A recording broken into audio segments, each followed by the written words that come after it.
আর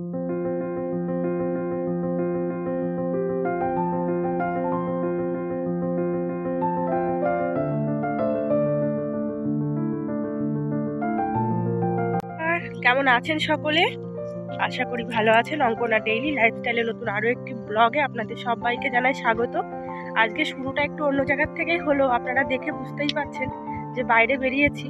তবে আজকে আমার সাথে সাথে আরেকজন, জানেন তো, এই যে দেখেছেন, ওরই জন্য কিন্তু আজকে আমার মর্নিং ওয়াকে বেরানো, না হলে এই এত পরিমাণে কুয়াশার মধ্যে একদম বেরাবার কোনো ইচ্ছাই ছিল না। তো চলুন আপনাদের সাথে নিয়ে আজকে দিনের শুরুটা তবে করা যাক। নিয়ে এসেছে 4টে বিস্কুট। রোজ দিন আপনাদের দেখায় না যে এখানে দুটো পাপ্পি থাকে, তো রোজ এখানকার মানুষরা প্রত্যেকে যারা হাঁটতে যায়, ওই যে দূরে দেখতে পাচ্ছেন দুজন যাচ্ছে, তো ওইরকম অসংখ্য মানুষ কিন্তু আমার ঘরের সামনে দিয়ে এরকম এখান দিয়ে হাঁটতে যায়। তো সেই সব পাপ্পিগুলোর জন্য ও 4টে বিস্কুট নিয়ে এসেছিল, দুজনকে দুটো দুটো করে দেবে। তবে তাদেরকে চারপাশে দেখুন দেখা যাচ্ছে না, হয়তো বোধহয় তারা অন্য কোথাও চলে গিয়েছে, কারণ এখানে বড় বড় যে কুকুরগুলো আছে তাদের উৎপাতে তারা এখানে আর থাকতে পারছে না। কুয়াশাগুলো পড়ছে, এই কুয়াশার মধ্যে যে বেরিয়েছি, কিছুক্ষণ পরে এত পরিমাণে আমার হাঁচি হবে, এই হাঁচি দিতে দিতে আমার শরীরটা পুরো ক্লান্ত হয়ে পড়ে। দেখেছেন, কিচ্ছু দেখা যাচ্ছে না, কিন্তু দূরের জিনিস একদম কিচ্ছু দেখা যাচ্ছে না, শুধুমাত্র ওর জন্য বেরানো। হ্যাঁ বলছে আমাকে দেখা যাচ্ছে। যাই হোক, শুধুমাত্র ওর জন্য বেরানো আর ওকে একটা অভ্যাসে পরিণত করার জন্যই কিন্তু আমি ওকে সকাল 6টার মধ্যে অ্যালার্ম দিয়ে দিই। আমি তো 5টার সময় উঠে পড়ি, সকাল 6টা আর একটা অ্যালার্ম বাজে, তখন আবার ওকে তুলতে হয়। ওকে তুলে আমি ওকে ব্রাশটা হাতে ধরিয়ে নানান রকম অজুহাত দেখিয়ে ওকে কিন্তু আমি বেরিয়ে পড়ি এই মর্নিং ওয়াক করাতে। তো ওকে আমি এই যে 30 মিনিট পর্যন্ত হাঁটিয়ে নিয়ে ঘরে গিয়ে ওকে খাইয়ে দাইয়ে আবার 7টার সময় টিউশনে ছেড়ে দিয়ে এসে ঠিক পাক্কা 2 ঘন্টা হাতে সময় পাই। সেই 2 ঘন্টার মধ্যে সমস্ত কমপ্লিট করে কিন্তু আমি আবার ওকে নিয়ে স্কুলে যাই। তো সবটাই আপনাদের সঙ্গে শেয়ার করবো, ভালো লাগবে।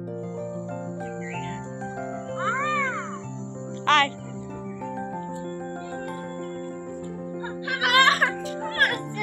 আমরা যেহেতু প্রত্যেকদিন কিছু না কিছু ওদেরকে খেতে দিই, যার জন্য কিন্তু কুকুরগুলো প্রত্যেকদিন অপেক্ষা করে থাকে যে কতক্ষণে আমরা বেরাবো, ওদের কিছু একটা খেতে দেবো। তবে যতটুকুনি দিই না কেন, ওরা কিন্তু সেই আশাতেই প্রত্যেকটা দিন আসে, জানেন তো। আর আমার ছেলে এই বড় কুকুরটাকে এখন একদম পছন্দ করে না, তার একটাই কারণ, ও অন্য অন্য কুকুরগুলোকে একদম খেতে দেয় না, ও সবসময় নিজেই খায়। আর অন্য কুকুরদের প্রচুর পরিমাণে কামড়ে দেয়, সেই জন্য ওকে একদম পছন্দ করে না। আমার ছেলের বায়না শুনলে আপনারা হয়তো একটু হতবাক হবেন। সকালবেলা আদিত্য বলছে, মা ওরা সকলে বিস্কুট খেলো, আমি কেন বিস্কুট খাবো না, আমাকেও তুমি আজকে বিস্কুট দেবে আর বর্নভিটা গুলিয়ে দেবে দুধের সঙ্গে। আমি বললাম আচ্ছা হোক, ঠিক আছে। ওকে এই যে 6টা বিস্কুট দিয়ে দুধের মধ্যে বর্নভিটা দিয়ে একটু দুধটা হালকা গরম করে ওকে এখন খাইয়ে দিয়ে টিউশনে পাঠাতে হবে। সকালবেলা থেকে একা হাতে ঘরে বাইরে সবটা যখন ম্যানেজ করতে যাই, একটু নাজেহাল অবস্থা অবশ্যই হতে হয়।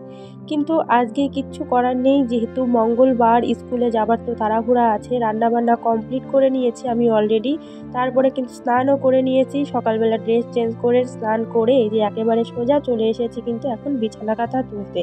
কারণ সকাল থেকে এতটাই রান্নার চাপ বলবো না, আমি ইচ্ছা করলে দুপুর টাইমটাতে এসে রান্না করতেই পারি স্কুল থেকে, কিন্তু আসলে ওই টাইমটাতে এসে আপনাদের সঙ্গে যে একটু লাইভ ভিডিও করি, সেই জন্যই কিন্তু ওই টাইমটা আমার তাড়াহুড়া করে আমি রান্নাটা করে রেখে যাই, যাতে ওই টাইমটা আমি আমার ভিডিওর পেছনে সময় দিতে পারি। যাই হোক, চলুন বেশি কথা বলবো না, বিছানার কাঁথা সুন্দর করে গুছিয়ে রেখে দেবো। একে একে সমস্ত কাজগুলো সুন্দর করে গুছিয়ে তারপরে আবার আদিত্যকে আমার আনতে যাবার সময় হয়ে যাচ্ছে। তো এদিকে চলুন, আমি এই যে বিছানাটা সুন্দর করে গুছিয়ে নিলাম। বিছানা প্রত্যেকটা দিন সকালবেলা ঘুম থেকে উঠেই তাড়াহুড়া করে তুলে ফেলি, কিন্তু আজ একটু অন্যরকম রুটিনটা হয়ে গেছে, কারণ সকাল সকাল রান্না যেহেতু করতে গিয়েছিলাম সেই জন্যই। তো চলুন, আমি এখন জামা কাপড় এদিকে মেলতে এসেছি। আর আজকে যে আমি কুর্তিটা পরেছি না, এই কুর্তিটা পরলে আমাকে ভীষণ বাজে দেখায়, জানেন তো। একেবারে পিওর লিওন কাপড়ের, আর আমার পুরো সারা শরীরে এতটা মানে লেগে লেগে থাকে কাপড়টা, আমি যেহেতু অনেকটাই মোটা হয়ে গিয়েছি, ভীষণ বাজে লাগে। পেটের যে চর্বিগুলো তার ভাঁজে ভাঁজে, জানেন তো, এইভাবে ঢুকে ঢুকে যায়, ভীষণ বাজে লাগে। কিন্তু এই কুর্তিটা আমি খুব বেশি দিন পরিও নি, যার জন্য আমি এটাকে ফেলতেও পারছি না। আর আমি সত্যি কথা, জামা কাপড় খুব বেশি খারাপ না হলে পরে আমি সেটাকে ফেলি না। তো যাই হোক চলুন জামা কাপড় ওদিকে মেলে দিয়ে এসে আমি কিন্তু এখন নিজে একটু রেডি হয়ে নেব। সবার আগে একটু অ্যালোভেরা জেল লাগিয়ে তারপরে কিন্তু একটু বডি লোশন ইউজ করে নেব। আর এটা কিন্তু গরমকালের বডি লোশন, জানেন তো? আমি কিন্তু এটা শীতের সময় কিনেছিলাম, তো এখন গরমকাল এসছে, আমি সেদিন ইউজ করে দেখছি আর ওটাতে লেখাও নেই কোনো কিছু। তবে আমি যখন শীতের সময় ইউজ করতাম একেবারে গায়ে মিশতো না, সাদা সাদা হয়ে থাকতো, কিন্তু এটা এখন দেখি গায়ে লাগালে সঙ্গে সঙ্গে একটা অয়েলি ভাব এসে যায়। আর আমি তারপরে হালকা একটু সানস্ক্রিন লাগিয়ে নিলাম মুখে, তারপরে কিন্তু এই যে মাথায় চিরুনি করে নেব। আজকে ভেবেছিলাম যে শ্যাম্পু করব না, কিন্তু হাতে একটু সময় ছিল যার জন্য শ্যাম্পুটাও করে নিয়েছি। আজকে আমার দেখবেন শরীরটা এত খারাপ লাগবে, তার কারণ একেতে সকালবেলা কুয়াশার মধ্যে বেরিয়েছিলাম, তার সঙ্গে আবার মাথায় শ্যাম্পু করেছি। এবার আমাকে কে দেখে সেটাই হচ্ছে বড় বিষয়, কারণ আমার প্রচুর ঠান্ডার সমস্যা আছে, সেই জন্যই কিন্তু জলে ভেজা বা যে সকালবেলা ঠান্ডা লাগানো আমার একেবারে চলে না। চলুন এখন বেরোবে হচ্ছে আদিত্যকে আনতে। যাবার আগে আপনাদেরকে দেখিয়ে দিই আজকে কি রান্না করলাম। বাঁধাকপির ঘন্ট করেছি এখানে, আর এখানে করেছি ডিমের কষা, আপনাদের দাদা ভাইয়ের জন্য আলাদাভাবে করেছি, আর এদিকে করেছি আদিত্যর জন্য ডিমের কষা। মানে একই তরকারি, শুধু লঙ্কাটা কষাই করে পরে দেওয়া হয়েছে আদিত্যরটা তুলে রাখার পরে। তবে এত কিছু রান্না হলেও আমি কিন্তু খাবো এইটুকু তরকারি দিয়ে, কালকের নিরামিষ তরকারি। যেহেতু আগামীকাল হচ্ছে শিবরাত্রি, সেই জন্য কিন্তু আমি নিরামিষ খাবো দুদিনই। আমি যদিও বা পুজো দিতে পারবো না, ঝটপট করে দুটো আমি ভাত খেয়ে বেরিয়ে পড়বো আদিত্যকে আনতে। ওখান থেকে নিয়ে এসে আবার রেডি করে স্কুলে নিয়ে যাবার ব্যাপার আছে। তো ওকে না নিয়ে আসার পরে আমি খেতে পারি না, তার কারণ ওকে খাওয়াতে খাওয়াতে অনেকটা টাইম হয়ে যায়। আমি এই জন্য দেখলাম যে 2-4 মিনিট সময় আছে, নাকে মুখে যতটুকুন পারি খেয়ে তাড়াহুড়া করে বেরিয়ে পড়ব। আর দেখবেন খুব তাড়াহুড়া করে খেতে গেলে কিন্তু একদম খাওয়া হয় না। আজকে যেমন আমার একদম খেতে পেরেছিলাম না, তাড়াহুড়া করে কিন্তু আমি বেরিয়ে পড়েছিলাম। তো চলুন এখন যাই আদিত্যকে নিয়ে আসি। আজকে আমার শরীরটা একেবারেই ভালো লাগছিল না সকাল থেকে। আপনাদেরকে তো হাসি মুখে ব্লগটা শুরু করলেও দুটো একটা দিন এমন এমন দিনগুলো যায়, সেই দিনগুলোর কথা কি বলবো, বলা যায় না। যাই হোক চলুন, আমি আদিত্যকে এইদিকে নিয়ে চলে এসে ছেলেটাকে রেডি করে দিয়েছি, খাইয়েও দিয়েছি। এখন আমরা বেরোবো মা ছেলে স্কুলে, তো আপনাদের সঙ্গে একটু সেটা শেয়ার করলাম। আর এদিকে বারবার ও দৌড়ে যাচ্ছিল, দৌড়ে আসছিল, কারণ একটাই, ওকে যে আই কার্ডটা গলায় দেওয়া হয়েছে সেটা ও কিন্তু পেয়ে ভীষণ খুশি। আর এদিকে দেখুন আজকে আমার জবা ফুল গাছে কত জবা ফুল ফুটেছে। এই যে গরম শুরু হলো, এখন কিন্তু জবা ফুল গাছে ভীষণ পরিমাণে জবা ফুল ফুটবে। চলুন ছেলেটাকে এবার নিয়ে স্কুলের দিকে যাই। অনেকটা সময় ওর সঙ্গে কাটালাম। আমার ছেলে সত্যি আমার সঙ্গে সময় কাটাতে ভীষণ ভালোবাসে, যার জন্য ওকেও আমি সময় দেওয়ার চেষ্টা করি প্রত্যেকটা দিন। আর এই যে স্কুলে চলে এসেছি আমরা। এখন ওই যে আদিত্য দূরে দেখেছেন স্লিপিংয়ের উপরে দাঁড়িয়ে আছে, ওটার থেকেই মানে বারবার করে ওঠা নামা করছিল। আর তার মধ্যে আমার ছেলে আদিত্য ভীষণ হিংসুটে, জানেন তো? কোনো বাচ্চাদের সঙ্গে ঠিকভাবে মিশতে পারে না, শুধু স্কুলে গিয়ে ঝগড়াঝাঁটি, আমার কাছে বারবার ছুটে এসে নালিশ করা, এই জিনিসগুলোই করতে থাকে। এখন আগেই চলে এসেছিলাম আদিত্যকে স্কুলে ছেড়ে দিয়ে। তো এখন আমি আবার যাব আদিত্যকে আনতে। বেজে গেছে এখন বেলা 12:30। 12:30 বেজে গেছে, আমার যেতে যেতে মিনিমাম 12:43 কি 45 বেজে যাবে, 15 মিনিট মতন। তো ওকে ওখান থেকে আনার পরে আপনাদের সঙ্গে সবটা শেয়ার করবো। হ্যাঁ, তার আগে আর একটা কাজ আমার আছে, সেটা হচ্ছে আমি দুপুরবেলা ভাবছি কি খাবো। মানে কালকেও নিরামিষ খেয়েছি, কালকেও গোটা দিনটা নিরামিষ খেতে হবে। তো যাই হোক ভেবেছিলাম আজকেও খাবো, কালকেও খাবো, পরশুদিনও খাবো। তাই ভাবছি দুটো রুটি করে রেখে দিয়ে যাব।